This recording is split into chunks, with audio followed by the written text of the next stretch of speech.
کیا صرف طاقت جیت دلاتی ہے یا پھر عقل؟ آج کی کہانی ہے شیر اور گیدڑ کی۔ ایک بھوکا گیدڑ کئی دنوں سے جنگل اور پہاڑوں میں بھٹک رہا تھا۔ بھوک اتنی زیادہ تھی کہ گیدڑ کے لیے چلنا بھی مشکل ہو گیا تھا۔ اچانک اس کی نظر ایک طاقتور شیر پر پڑی۔ گیدڑ کا رنگ اڑ گیا، اسے لگا اب تو زندگی ختم۔ اچانک گیدڑ کو ایک ترکیب سوجھی۔ اس نے روتے ہوئے اوپر پہاڑوں کی طرف دیکھ کر کہا، پتھر گرنے والے ہیں۔ شیر گھبرا گیا اور بولا، اب ہم کیا کریں؟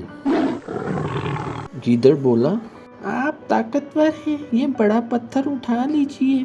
شیر نے جوش میں آ کر اپنی طاقت دکھاتے ہوئے پتھر اٹھا لیا۔ گیدڑ بولا، میں لکڑی لینے جا رہا ہوں، ابھی آتا ہوں۔ اور یہ کہہ کر گیدڑ نے وہاں سے دوڑ لگا دی اور پھر کبھی واپس نہ آیا۔ بے وقوف شیر پوری رات پتھر اٹھائے کھڑا رہا۔ آخر کار شیر تھک گیا اور پتھر گر گیا اور شیر کو اپنی بے وقوفی کا احساس ہوا کہ عقل طاقت سے زیادہ پاورفل ہوتی ہے۔ اور مزیدار سٹوریز دیکھنے کے لیے میرے چینل بچپن کہانی گھر کو سبسکرائب کریں۔